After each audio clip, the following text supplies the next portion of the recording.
본문의 주제는 성전 재건으로 당시 이스라엘 백성들은 바벨론에서 1차 포로 귀환하여 성전 재건 사업을 벌이고 있었습니다.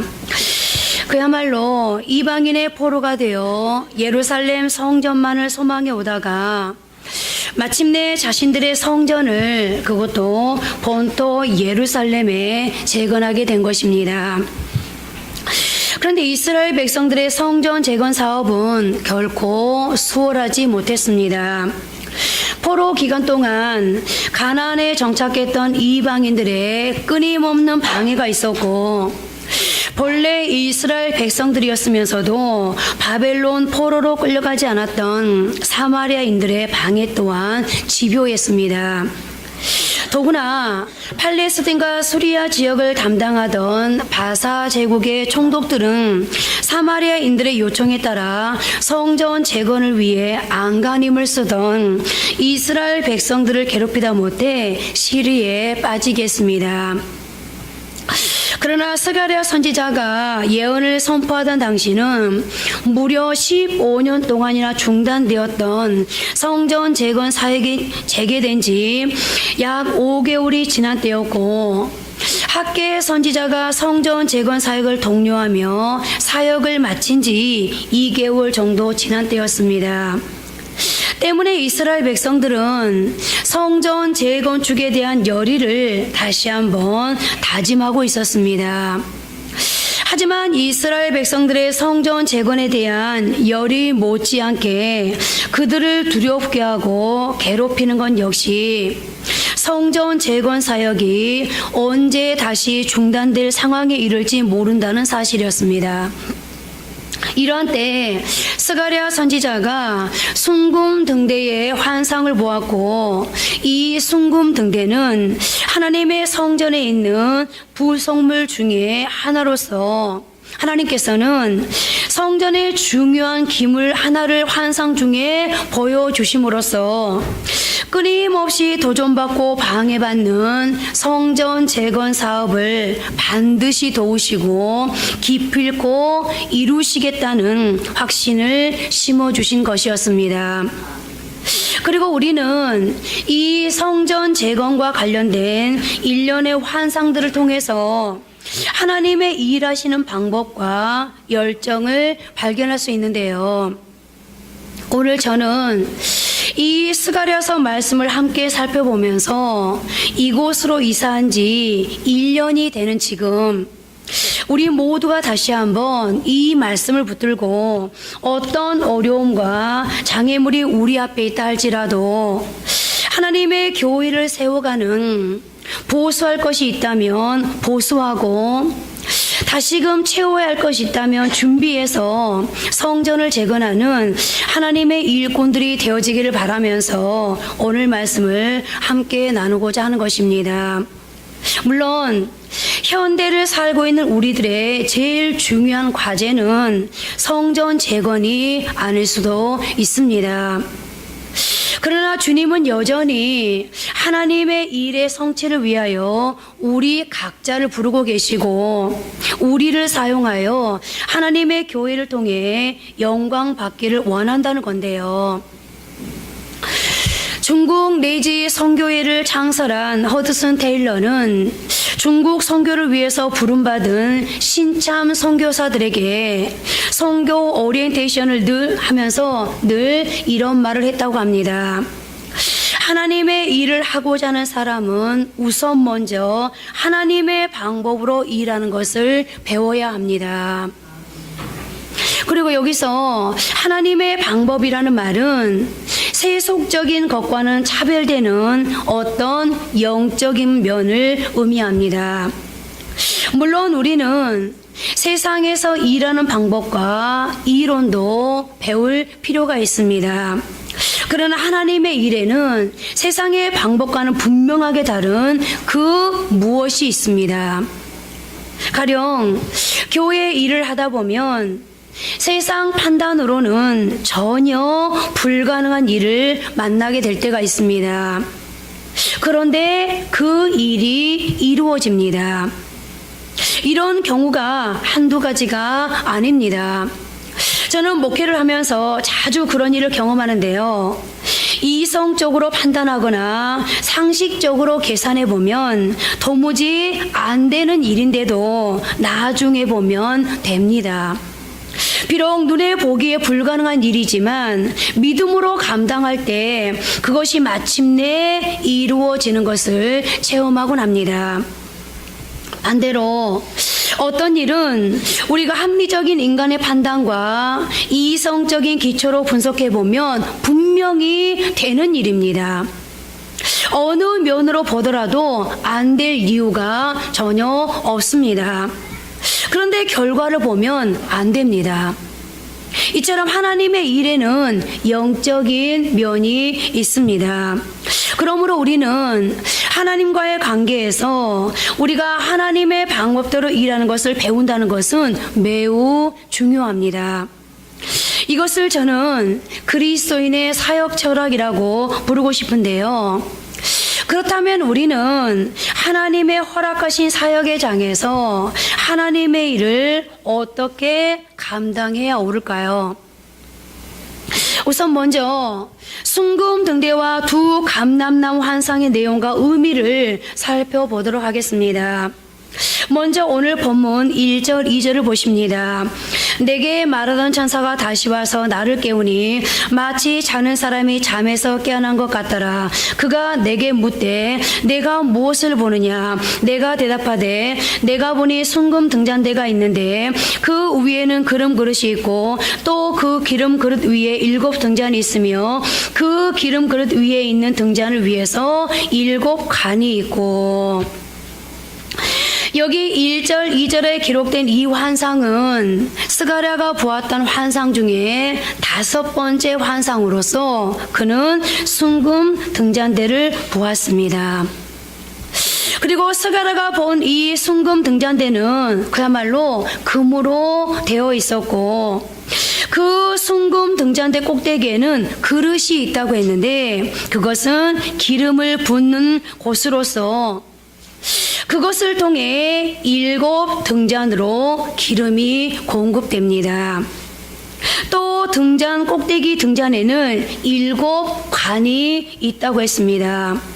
구체적으로 어떤 생김새인지 정확하게 상상하기는 어렵지만 일반적으로 상단에 그릇이 있고 거기에 기름을 불어 넣으면 7개의 관, 즉 파이프를 통해서 7 촛대에 불이 밝혀지는 모습이라고 할 수 있습니다.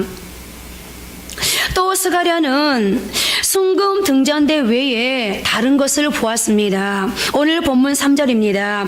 그 등잔대 곁에 두 감람나무가 있는데 하나는 그 기름 그릇 오른쪽에 있고 하나는 그 왼쪽에 있나이다 하고 등잔대 옆에 감람나무가 있었습니다. 사람들은 감람나무에서 기름을 짜냅니다. 그리고 그 기름을 그릇에 부었을 것입니다. 그러므로 이 감람나무가 의미하는 것은 등대가 지속적으로 빛을 발하기 위해서는 기름을 계속 공급받아야 한다는 것입니다. 따라서 감람나무는 무한한 공급의 원천을 상징한다고 말할 수 있습니다.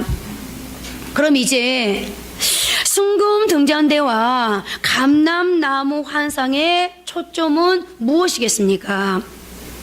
하나님의 성전을 재건해야 되는 그러나 방의 벽 앞에 부딪혀서 갈등하고 있는 이스라엘 백성들을 이끄는 오늘 여호수아에게 왜 하나님께서 이런 환상을 보여주셨겠습니까? 오늘 스가랴가 본 환상, 이거는 이들은 지금 성전 재건을 방해하는 온갖 장애를 겪고 있는데 그러나 하나님의 공급해 주시는 힘, 곧 성령 충만으로 우선 먼저 이스라엘의 신앙 공동체가 재건되어지고 그러므로 결국 그들 모두가 하나님이 기대하시는 역할을 잘 감당해 주므로 빛을 발하여 하나님이 기대하셨던 성전을 재건하고야 말 것이라는 하나님의 기대를 환상으로 보여주고 있는 것인데요. 자, 그럼 이제 이렇게 환상을 통해 격려하신 하나님이 하나님의 일을 어떻게 성취하시는지, 하나님의 일이 성취되는 방법은 무엇인지 오늘 본문을 통해서 세 가지로 살펴보도록 하겠습니다. 첫째로, 하나님의 일은 하나님의 성령으로 말미암아 성취된다는 것입니다. 하나님의 일은 성령님을 의존할 때 이루어집니다. 그러므로 우리는 하나님의 일을 할 때 철저히 성령님을 의지해야 합니다. 오늘 본문 6절에는 하나님의 성전이 어떤 방법으로 세워지고 재건될 것인가에 대한 분명한 대답이 들어있는데요. 우리 다 같이 6절 말씀 함께 합독하십니다. 그가 내게 대답하여 이르되 여호와께서 스룹바벨에게 하신 말씀이 이러하니라. 만군의 여호와께서 말씀하시되 이는 힘으로 되지 아니하며 능력으로 되지 아니하고 오직 나의 영으로 되느니라. 아멘. 서두에서도 말씀을 드렸습니다만 스가랴에게 환상이 보이기 전에 바벨론 포로에서 귀환한 이스라엘 백성들은 이미 한번 성전 재건을 시도했던 적이 있었습니다. 피 맺힌 한과도 같은 하나님의 성전 재건, 돌아와 하나님의 성전을 짓고 거기에서 하나님을 예배하며 새 힘을 얻고 주님을 섬기는 백성이 되리라.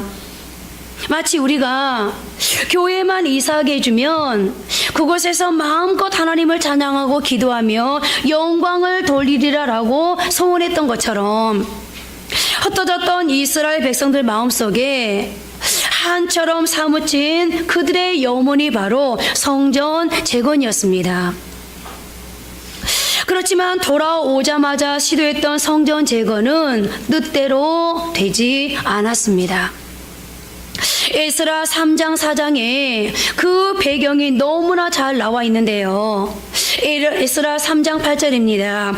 예루살렘에 있는 하나님의 성전에 이른 지 2년 둘째 달에 스알디엘의 아들 스룹바벨과 요사닥의 아들 예수아와 다른 형제 제사장들과 레위 사람들과 무릇 사로잡혔다가 예루살렘에 돌아온 자들이 공사를 시작하고, 옛 땅으로 귀환한 이스라엘 백성들은 일단 하나님의 일, 성전 재건의 일을 시작했습니다. 그런데 시작하자마자 대적들의 방해로 인해 큰 공경에 빠집니다. 에스라 4장 1절입니다.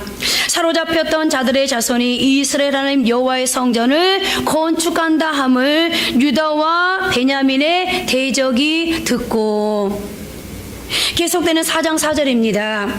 이로부터 그 땅 백성이 유다 백성의 손을 약하게 하여 그 건축을 방해하되, 대적들은 당시 전 세계 패권자였던 바사와 아닥사스다에게 이스라엘 백성이 왕을 모반한다는 거짓 내용의 글로 고소를 했고, 그래서 어떤 결정이 내려지는지를 보십시오.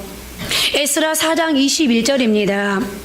함께 합독합니다. 이제 너희는 명령을 전하여 그 사람들에게 공사를 그치게 하여 그 성을 건축하지 못하게 하고 내가 다시 줘서 내리기를 기다리라. 성전 재건의 시도는 실패로 돌아갔습니다.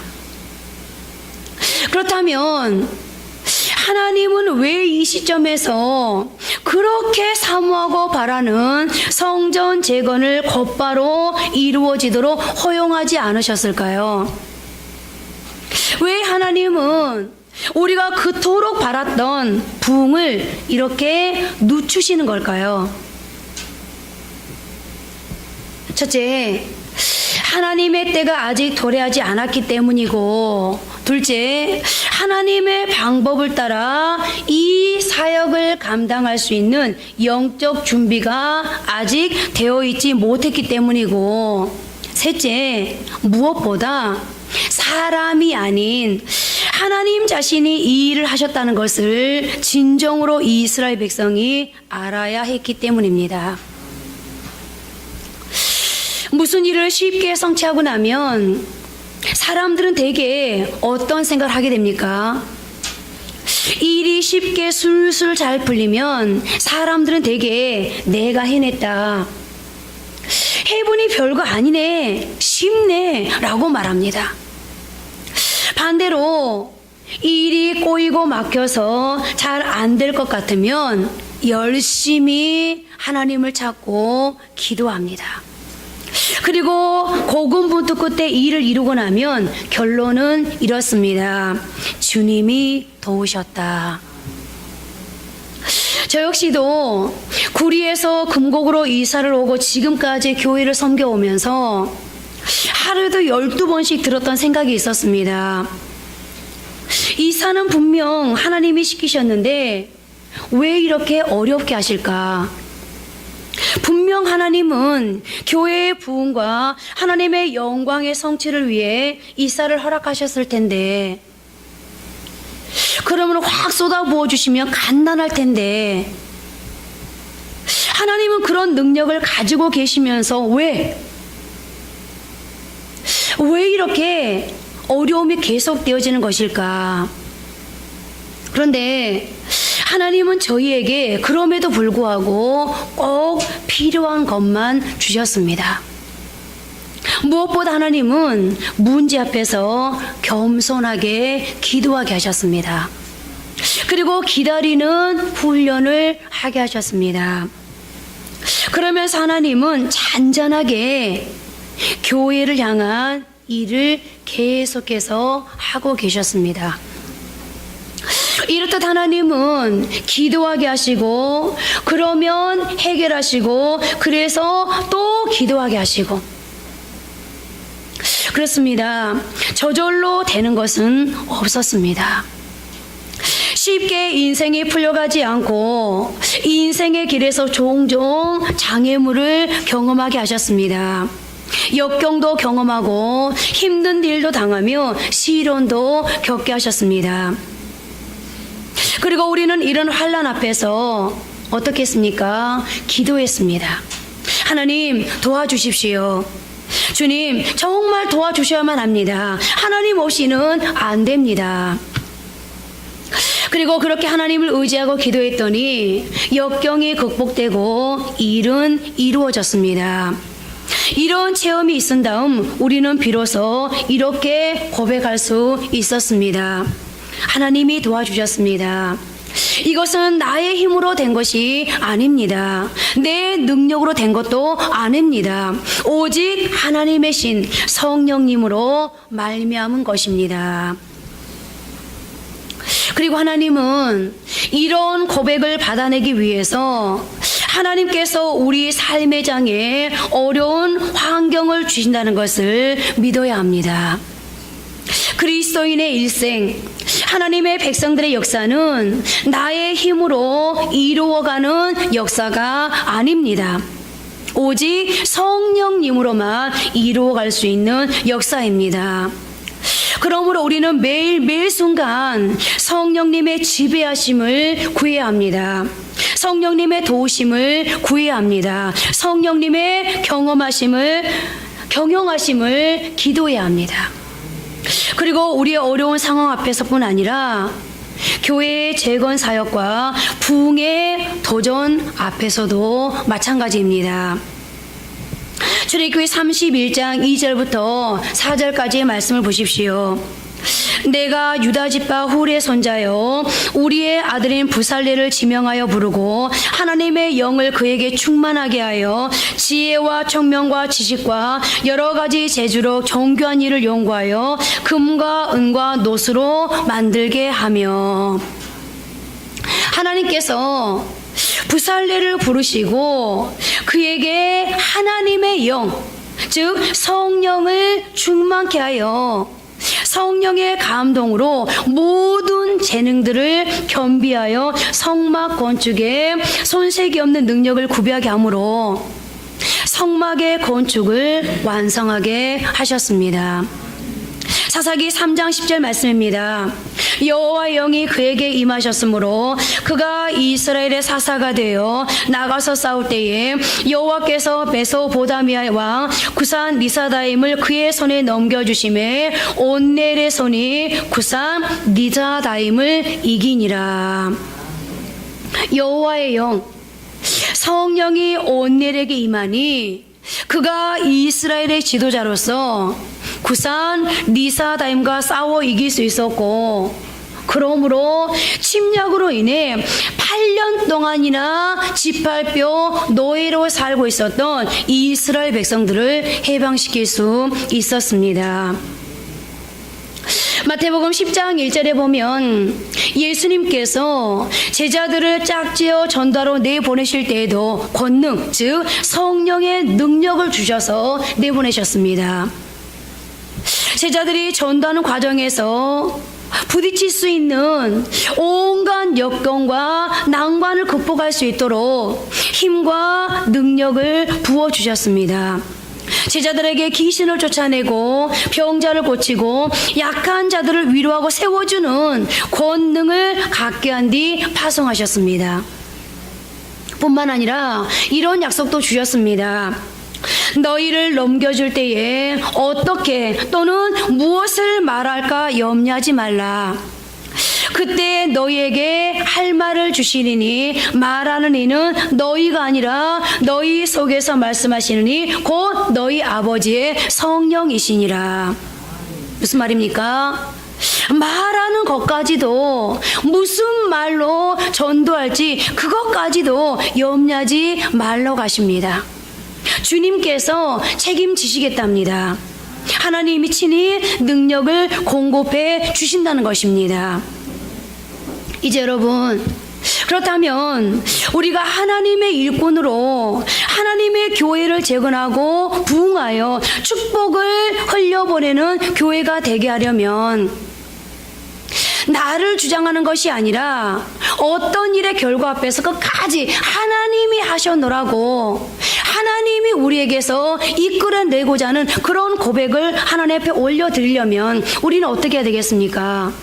우리에게도, 오늘 나에게도 부살렐처럼 지혜와 청명과 지식과 여러 가지 재주를 주어 교회를 세우는 성령의 충만함을 달라고, 성령님으로 말미암아서 하나님의 일을 할 수 있게 해달라고, 온니엘처럼 영적인 싸움이든 육적인 싸움이든 내가 그 싸움에서 이겨내므로 교회와 성도들에게 승리를 가져다주는 성령의 충만함을 달라고, 하나님의 영에 감동된 삶을 살게 달라고, 전도의 능력과 은사를 달라고 성령의 충만함을 구해야 하지 않겠습니까?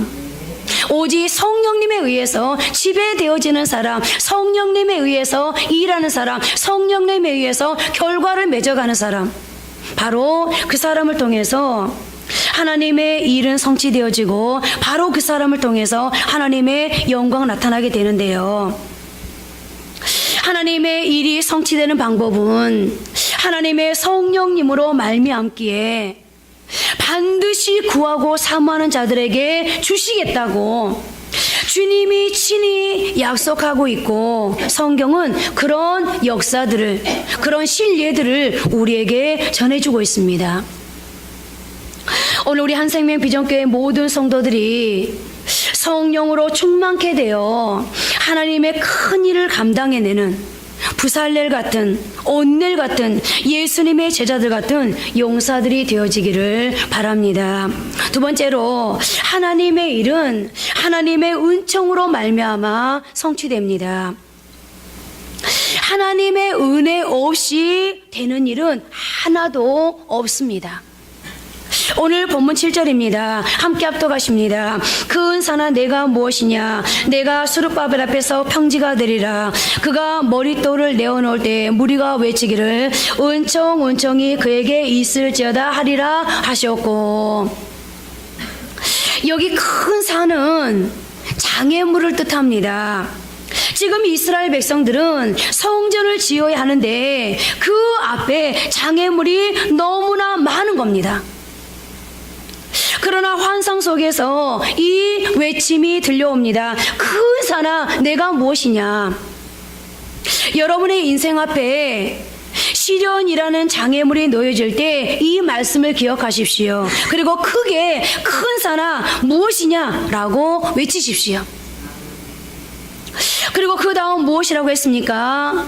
내가 수룹바벨 앞에서, 이 수룹바벨은 성전 재건을 지도하고 있는 총독입니다. 첫 번째 성전인 솔로몬 성전은 바벨론의 침공으로 오래전에 무너졌습니다. 그 뒤 흩어져서 포로 생활을 하다 다시 돌아와서 짓는 두 번째 성전을 제2의 성전이라고 부르기도 하고, 수룹바벨이 중심이 되어서 지었기 때문에 이것을 수룹바벨 성전이라고 부르기도 하는데요. 그런데 그 성전을 짓는 과정에서 많은 장애물, 즉 큰 산을 경험하게 되었습니다. 그런데 그 산이 수룹바벨 앞에서 무엇이 되라고 했습니까? 무엇이 되라고 했죠? 평지가 되리라. 너무나도 귀한 약속이 아닐 수 없습니다. 오늘 저와 여러분, 우리 모두에게 이런 축복, 우리의 큰 산, 우리의 장애물이 평지가 되어지는 그런 축복이 있으시기를 바랍니다. 그리고 그 다음 보십시오. 그가 머릿돌을 내어 놓을 때에, 머릿돌은 언제 놓습니까? 처음에 놓을 수도 있고 마지막에 놓을 수도 있습니다. 그런데 이 경우는 마지막이 아닐까 생각합니다. 그렇다면 이는 성전 재건하는 일이 다 끝마쳐지는 때를 가리킵니다. 끝나면서 뭐라고 외칩니까? 은총이 그에게 있을지어다. 오늘 이 성전이 마무리되어지는 것이 누구의 은혜라는 겁니까? 하나님께서 하셨다는 겁니다. 하나님의 은혜로 이 성전이 마무리될 수 있었다는 것입니다. 다시 말하면 하나님의 은혜로, 하나님의 은총으로 이 이루어졌다. 이것은 우리가 한 것이 아니다. 장애물을 다 제거하시고 산을 평지같이 만드시며 마침내 이 모든 역사를 이루신 것은 하나님의 은총이었습니다 라는 말입니다. 여러 가지 장애물이 있었음에도 불구하고 하나님의 은총으로 마침내 성전 재건이라는 하나님의 일이 성취될 것이라는 확신 가득 찬 말씀인데요.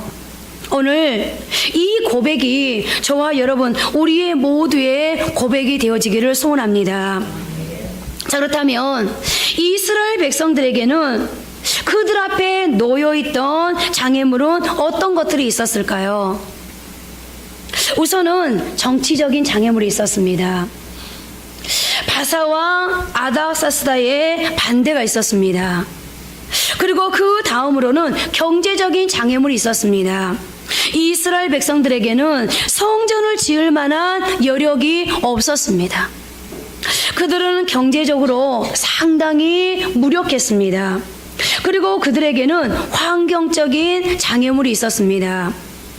이스라엘 백성들이 바벨론에서 포로 생활을 하는 동안 이스라엘 땅은 주변의 다른 부족들 차지였습니다. 이 약소 부족들에게 이스라엘 백성들의 본국 귀환은 거치는 일이었습니다. 만약 이스라엘 백성들이 돌아와서 그 땅에 옛 나라를 재건한다면 타 부족들에게는 위협이요 큰 손해입니다. 그래서 그들은 어찌하든지 이스라엘이 성전을 재건하지 못하도록 필사의 방해를 할 수밖에 없었던 것입니다.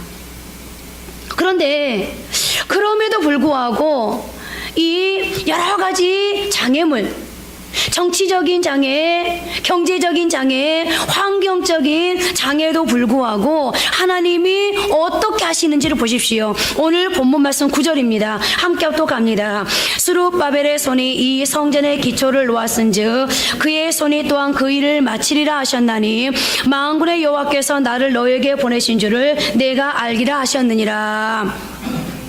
하나님은 스룹바벨의 손이 성전을 짓기 위한 기초를 놓았을 때 그것을 시작만 하게 하신 것이 아니라 그 손이 그것을 또한 마칠 것이라고 말씀하십니다. 하나님은 시작하신 것을 끝까지 이루시는 분이십니다. 이 일을 시작하신 하나님은 그 일의 마무리도 아름답게 이루어 주시는 분입니다. 빌립보서 1장 6절은 이렇게 말씀합니다. 너희 안에서 착한 일을 시작하신 이가 그리스도 예수의 날까지 이루실 줄을 우리는 확신하노라. 여러분, 여러분의 삶 가운데 하나님께서 어떤 일을 시작하셨습니까? 하나님이 사업을 시작하셨는데 과정이 어렵습니까? 여러분, 그럼에도 하나님은 그 사업을 통해서 반드시 하나님의 영광이 드러나게 할 겁니다. 여러분, 하나님의 인도로 인해서 우리 자녀가 어떤 대학을 가고 어떤 직장에 취직을 하고 어떤 결혼을 했는데, 그런데 그 과정이 어렵습니까? 그런 하나님은 하나님이 그 일을 시작하셨다면 반드시 하나님께서 그 일을 매듭 짓고야 말 것입니다. 하나님은 알파와 오메가이십니다. 시작하신 분이 완성까지 하십니다. 그분은 반드시 일을 끝마쳐 주십니다. 반드시 완성시켜 주십니다. 우리 한샘의 비전교회를 향한 하나님의 뜻, 하나님께서 한샘의 비전교회를 일회교회로 세우시고 그동안도 수많은 고비가 위기가 있었지만 그럼에도 불구하고 여기까지 끌고 오셨다면 반드시 하나님은 우리 한샘의 비전교회를 통해서 영광을 받으시고야 말 겁니다. 오늘 몇 년 만에 성전 재건이 이루어졌습니까? 4년 만에 이루어졌습니다. 15년 동안 멈춰져 있었던 일이 불과 4년 만에 이루어졌습니다. 주전 520년경에 시작된 성전 재건은 주전 516년에 끝났습니다. 4년이란 세월은 당시로서는 굉장히 짧은 기간입니다. 여러분 생각해 보십시오. 이스라엘의 포로, 1차 포로가 50년 만에 귀환하고 2차 포로가 70년 만에 귀환했습니다. 1차 포로가 돌아와서 15년 동안 성전을 짓고 싶었지만 그들이 할 수 없었습니다. 그러나 하나님이 하시고자 하시니 그 70년 동안 바라고 바랐던 그 하나님의 성전 재건의 일이 불과 4년 만에 이루어집니다. 오늘 본문 10절 말씀을 보십시오. 작은 일의 날이라고 멸시하는 자가 누구냐? 사람들이 스룹바벨의 손에 다름줄이 있음을 보고 기뻐하리라. 이 일곱은 온 세상에 두루다니는 여호와의 눈이라 하니라. 작은 일의 날, 그것은 스룹바벨이 처음에 성전을 짓기 위해서 돌 하나 갖다 놓고 시작할 때를 가리킵니다. 처음에 그것이 얼마나 미미하게 보였겠습니까? 여기에서 무슨 일이 시작되겠어? 여기에서 무슨 역사가 일어날 수 있겠어? 에게게 이렇게 작기 시작하는데 어떻게 이 큰 역사를 이룰 수 있지? 처음 순간 얼마나 보잘것없이 보였겠습니까? 하지만 작은 일의 날이라고 멸시하는 자가 누구입니까? 작은 돌 하나 놓는 미미한 시작이지만 그러나 그 시작을 누가 보고 있었습니까? 오늘 성경에 보니까 이 일곱은 온 세상에 두루다니는 여호와의 눈이라. 왜 하나님의 눈을 일곱 눈이라고 했겠습니까? 일곱은 완전함의 숫자로서 일곱 눈은 하나님의 완전하신 눈, 하나님의 전지하고 전능하신 눈을 의미합니다. 스룹바벨이 돌 하나 갖다 놓을 때 사람들이 다 비웃었을 것입니다. 심지어는 이 일을 시작하는 이스라엘 백성들조차 여기서 과연 무슨 일이 될까 했을 것입니다. 여러분, 우리 한섬의 비전교회를 보면서 에게게 몇 명 모이지도 않는 이 교회가 저 교회가 무엇을 할 수 있어? 라고 말하는 사람도 있을지 모릅니다. 그리고 어떤 사람은 이미 자신 스스로가 그 결과를 이미 결정해 놓고 교회를 떠나기도 하고 그리고 무시하기도 하고 그럼에도 불구하고 이 교회를 이 자리를 지키고 있는 우리를 비웃기도 합니다. 전용하기도 합니다. 그런데 여러분, 이스라엘 백성들도 그랬습니다. 그리고 그것을 스가랴와 동시대 선지자 학개가 이렇게 입증합니다. 학개에서 2장 3절입니다. 너희 가운데 남아있는 자 중에서 이 성전의 이전 영광을 본 자가 누구냐? 이제 이것이 너희에게 어떻게 보이느냐? 이것이 너희 눈에 보잘것없이 보이지 아니하냐? 보잘것없지 아니하냐? 이스라엘 백성들 눈에도 자기들의 모든 시도가 보잘것없어 보였습니다. 과거 성전의 영광을 기억하고 있는 이들이었지만 과연 성전이 다시 지어질 수 있을까? 라며 성전 재건에 대한 새로운 시도를 보잘것없는 것으로 여겼습니다. 여러분, 우리가 지금 하나님의 교회를 부흥시켜 보겠다고 무언가를 시도할 때 사탄은 우리를 조롱합니다. 아니, 우리 주변 사람도 우리를 조롱합니다. 심지어 교회를 다니고 있는 성도들조차도 이건 안 돼, 이건 안 될 거야, 지금까지 많이 해봤잖아, 결과는 뻔해 라고 속으로 비웃을지도 모르겠습니다. 그러나 이 작은 시도를 누가 보셨습니까? 하나님이 보셨습니다. 그리고 그것이 하나님의 계획 안에 있었습니다. 그러면 그것은 미미한 시작이 아니라 하나님의 위대한 시작인 것임에 분명합니다. 그렇습니다. 모든 일이 마찬가지입니다. 하나님의 계획 속에 시작됐다는 확신만 있으면 됩니다. 기도 가운데 하나님이 이것을 주셨다는 확신이 생기면 그 일은 반드시 이루어집니다. 여러분, 교회뿐만 아니라 여러분의 사업도 마찬가지고 여러분의 자녀 인생도 마찬가지고 여러분들이 계획하는 그 계획이 내가 억지로 하나님을 지금 얼레고 달래고 설득하고 있는 것이 아닌 하나님께서 주신 것이라는 확신만 있다면 어떤 어려운 가정이 있다 할지라도 지금은 미미해 보일지라도 시작은 약할지라도 보잘것없는 것이랄지라도 하나님은 반드시 이루시고야 마신다는 것입니다. 왜요? 시작하신 이가 마치실 것이기 때문입니다. 하나님은 그냥 놔두지 않습니다. 하나님이 시작하셨다면 반드시 끝내주십니다. 하나님이 우리 한샘이 비전교회를 시작하셨으니 반드시 축복으로 하나님의 영광으로 이 시대에 크게 쓰임받는 교회로 세워 마무리하실 것을 믿습니다. 그리고 우리는 오늘 본문의 고백처럼 이렇게 고백하게 될 것입니다. 이것은 모두 하나님의 은혜, 하나님의 은총 때문이었습니다. 할렐루야. 마지막 세 번째로, 하나님의 일은 하나님의 사람들로 말미암아 성취됩니다. 오늘 본문 11절입니다.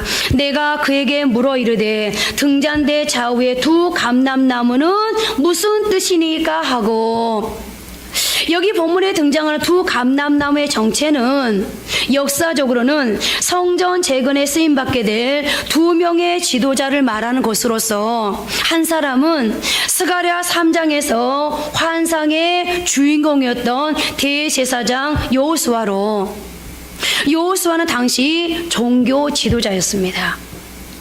그리고 다른 한 사람은 정치 지도자인 스룹바벨로서, 스룹바벨은 그 지역을 가나라는 총독이었습니다.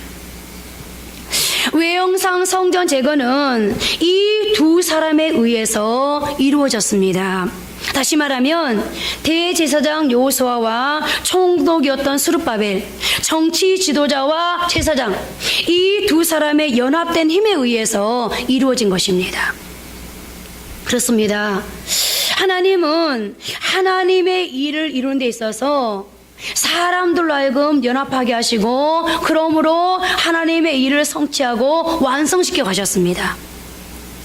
조금 전에 말씀드린 부살렐에게는 오홀리압이라는 사람을 붙여서 연합하여 성막을 완성케 하셨고, 모세에게는 아론과 홀이라는 사람을 붙이셔서 광야의 대장정을 이어가게 하셨고, 여호수아에게는 갈렙을 붙이셔서 가나안의 정복 사업을 밀고 가셨으며, 느헤미야가 성전을 재건할 때는 15가지 이상의 직업을 가진 75명의 이상의 사람들이 연합하도록 하셔서 성전을 완공하도록 하셨습니다. 또 초대교회는 12명의 각기 다른 제자들이 연합하여 교회를 세워가게 하셨고, 바울에게는 바나바와 디모데 같은 신실한 동역자들을 붙여서 이방의 복음이 전파되게 하셨습니다. 그래서 바울은 고린도전서 12장 12절부터 27절까지의 말씀을 통해 교회를 몸의 지체로 비유하고 있는 것입니다. 그렇습니다. 하나님은 우리 한생명 비전교회를 통해서 하나님의 섭리, 하나님의 계획하심을 성취하시기를 원하십니다. 허스슨 테일러는 자주 이런 말을 했습니다. 하나님의 방법은 사람이다. 여러분, 하나님은 능력 없으신 분이 아닙니다. 하나님은 순간에라도 기적을 베풀 수 있고, 상황을 만들 수 있고, 부흥을 시킬 수 있고, 하나님의 역사를 이루어 가실 수 있습니다. 그런 능력을 가지고 계십니다. 천지를 창조하신 분이십니다. 그러나 하나님은 그런 방법으로 하나님이 일순간에 어떤 순간적인 기적을 통해서 하나님의 일을 이루어가지 않으시고, 하나님은 사람을 통해서 하나님의 일을 이루어가길 원하십니다. 그러나 하나님은 한 사람으로만 하나님의 대역사를 이루기를 원하지 않습니다. 우리 모두를 통해, 우리 모두의 연합을 통해 하나님의 교회가 잘 되는 일이라면, 하나님께서 영광을 받으실 일이라면, 내가 조금 손해보고 죽어짐으로 저 사람이 세워지는 일이라면, 내가 나를 포기하고 나를 희생하고 그 사람에게 나를 맞춰서 연합해 갈 때, 이 연합을 통해서 하나님은 놀라운 대역사를 완성시켜 가시는 것입니다. 이제 이사 온 지 1년을 맞는 우리가 다시 한번 오늘 본문 말씀을 기억하면서 성령의 충만한 사람, 내가 하는 것이 아니라 성령님께서 일하실 수 있도록 나를 맡겨드리는 사람, 그래서 성령님이 경영하시고, 성령님이 지배하시고, 성령님이 인도하시고, 성령님이 영광 받으시는 그런 하나님의 사람들 되어지기를 바랍니다. 하나님의 은혜가 아니면 아무것도 할 수 없다는 것을 늘 고백하면서 하나님의 은혜와 동행하시는 저와 여러분 되어지길 바랍니다. 무엇보다 교우들과 연합함으로 심기일전하여서 하나님의 교회 역사를 또다시 새롭게 써나갈 수 있는 2017년도가 이레교회가 한생명 비전교회 되는 그런 역사를 기록한 해였다면, 2018년도에는 이 교회를 가득 채우는 부흥의 역사를 쓸 수 있는, 그러므로 하나님께로부터 참으로 잘하였다, 내가 너에게 복주고 복주마 라고 말씀하시는 그 축복의 주인공들이 저와 여러분 모두가 다 되어지기를 주님의 이름으로 축복합니다. 이제 한번 기도하겠습니다.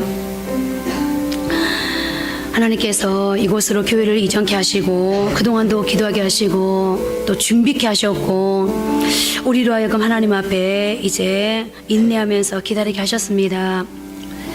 그러나 여전히 교회가 부흥되어지는데 지금 많은 장애물들이 있습니다. 우선 먼저 이제 목사님 영주권이 빨리 나와야 되겠습니다. 하나님, 오늘 하나님의 성전이 재건될 수 있도록 모든 장애물을 하나님께 새기려 주셨습니다. 큰 산이 수룩바로 앞에 평지가 되게 해주셨습니다. 하나님, 우리 한생명 비전교회가 이제 부흥하길 원합니다. 무엇보다 하나님께서 부흥을 약속해 주셨습니다. 상식을 깨라고 수많은 장애물이 있는데 어떻게 하나님 교회가 부흥할 수 있습니까? 우리 교회가 부흥되기에는 이러이러한 악조건을 가지고 있습니다 라고 하나님 앞에 기도할 때 하나님이 예, 그 상식을 깨, 그 기준을 깨, 그 틀을 깨라고 말씀해 주셨습니다. 성경이 바로 그런 역사입니다. 상식을 깨는 역사, 기준을 깨는 역사, 틀을 깨는 역사가 바로 성경 역사입니다. 하나님이 성경을 말씀하시면서 너희에게도 이 부흥의 날이 분명히 찾아올 거라고 말씀하셨습니다. 그렇다면 하나님께서 이제 우리 한샘의 비전교회 큰 산 장애물 해결해 주셔야 되지 않겠습니까? 하나님, 우리 한샘의 비전 가장 큰 장애인 목사님 영주권을 빨리 해결해 주십시오. 하나님, 우리 한샘의 비전교회의 재정의 문제를 속히 해결해 주십시오. 하나님, 한샘의 비전교회가 부흥하는데 지금 어떤 걸림돌이, 어떤 장애가 있습니까? 우리가 보지 못하는 게 있습니까? 듣지 못하는 게 있습니까? 깨닫지 못하는 게 있습니까? 해결하지 못하는 게 있습니까? 하나님, 우리로 하여금 보게 해주십시오. 오늘 스가랴서 전체를 보니 이 스가랴서 전체의 문맥이 딱 세 가지로 형성되어 있습니다. 내가 보니 하나님께서 스가랴에게 환상을 보여주십니다. 그리고 스가랴가 묻습니다. 그것이 무엇이니까? 그럴 때 하나님께서 스가랴에게 내게 이르되 내게 대답하되라고 하나님이 설명해 주십니다. 이제 우리 한샘 비전교회가 하나님 앞에서 보기를 원합니다. 그러므로 이것이 무엇이니까? 라고 묻는 과정을 가기로 합니다. 그럴 때 하나님께서 대답해 주셔서 하나님께서 우리에게 설명해 주셔서 이제 우리 한샘 비전교회가 무언가 해결할 것이 있다면 해결하고, 무너뜨릴 것이 있다면 무너뜨리고, 준비해야 될 것이 있다면 준비하고, 우리 성도들이 이제 무언가 실행해야 될 것 같으면 실행해서 교회가 부흥할 수 있도록 하나님 도와주십시오. 이 시간 다 같이 우리 크게 주여 한번 부르면서 교회를 위해서, 부흥을 위해서, 앞으로 하나님 이룰 역사를 위해서 한번 기도하겠습니다.